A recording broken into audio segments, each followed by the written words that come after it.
Confession, I rarely reread, and I am going to try to justify it.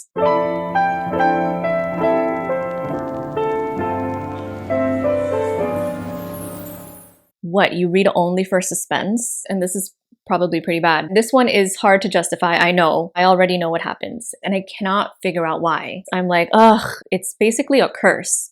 When I say that I rarely reread, that's not completely true. Technically, I reread all the time because I teach English, but outside of my job, I rarely reread. When I do, it's to study the text, to gain a deeper understanding, a deeper insight.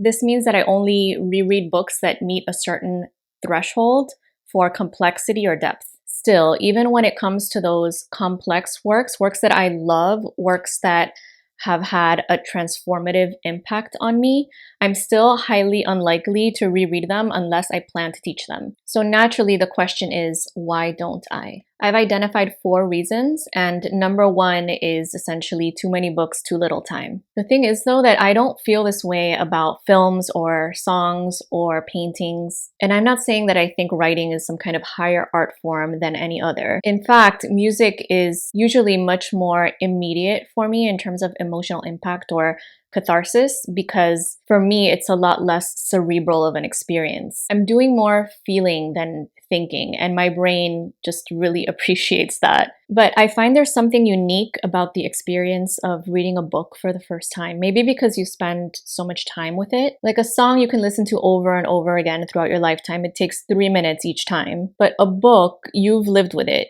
You've in a way experienced another life as another person, and you're only going to get so many opportunities throughout your lifetime to experience another life vicariously through a character. Okay, reason number 2 is that I already know what happens. And this one is hard to justify, I know. A former English professor of mine used to intentionally spoil novels for the students during lecture. And when everybody would groan, he would usually say something like, "What, you read only for suspense?" And as an English professor myself, I absolutely acknowledge that we get so much more out of a work of literature on a reread, that we pick up on things that we would never have picked up on a first read. It's super valuable. And yet, unless I'm analyzing a book for class or for filming a YouTube video, I'm really just like not motivated to reread it. In fact, and this is probably pretty bad, but I'm one of those people who will probably not read a book if I've already seen the film, even though I know that the book is almost always better and that it's going to include so many more details and that often there are significant differences between the film and the book. I actually hold off on viewing shows or watching movies all the time if I know that I haven't read the book yet. Like when everybody was obsessing over Game of Thrones, I put it off for an entire season because I needed to read all of the books before I could allow myself to watch the show. Sometimes I'll catch a trailer for something on streaming and I'll want to watch it, but I'll think, what if this is a book? And then I'll look it up, and when I discover that it is, I'm like, ugh, now I can't watch this because I feel like I have to read the book first because I actually want the experience of reading the book. But I know that if I watch the show or I watch the movie, I probably won't read the book. It's basically a curse. Okay, reason number 3. People talk a lot about comfort reading, and that sounds lovely, but for some reason, comfort reading for me isn't actually comforting. Again, here, there's this divide between books and everything else because I have comfort shows. I have comfort movies. I mean, how many Christmas movies am I happy to rewatch every single year? How many dozens of times have I seen The Princess Bride? Did I go a whole county over recently to watch a showing of The Princess Bride in a theater? Yes, I did. I paid for that. I also have comfort albums. Music in particular always kind of brings me back to the time period in my life when that music came out. And it pretty much just like bathes me in nostalgia. But rereading beloved books does not grant me the same degree of nostalgia that it does for so many other readers, and I cannot figure out why. If anybody feels similarly, because I feel like I'm alone on an island over here, please comment below. I really could use some insight on this. My best guess is that since I already know the plot, my analytical brain, like the part of me that wants to over-intellectualize everything, goes into overdrive. So then it just ends up feeling like homework. That said, it's not that my analytical brain is turned off during a first read. I'm constantly inferring and evaluating. It's just that I'm also enjoying that experience of first-time discovery. And that leads me to reason number 4, which ultimately I think is really what's at the core of everything for me.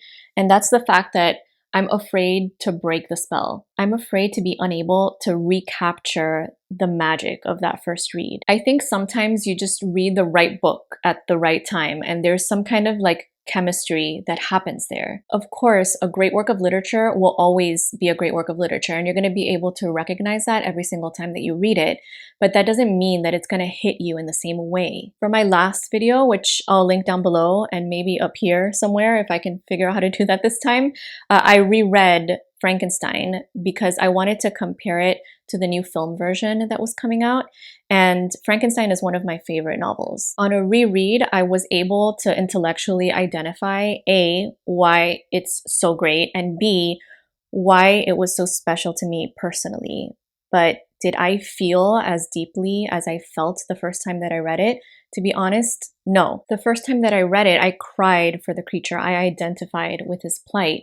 This time around, I did feel sad, but I didn't cry. Meanwhile, I cry every time that Simba's voice breaks in The Lion King when he says, "Help, somebody, anybody, help." The second verse of Whitney Houston's song, "Run to You," I literally can't not tear up. It's like physiologically impossible. So why doesn't this happen to me with books? Like seriously, why? And yet the kind of connection that I have to books feels uniquely transformative. And I guess I just don't want to mess with that. All that said, I do want to challenge myself and try to reread some of my favorite novels. I've already done Frankenstein. Wuthering Heights will probably be next because there's a film adaptation of that coming out on Valentine's Day.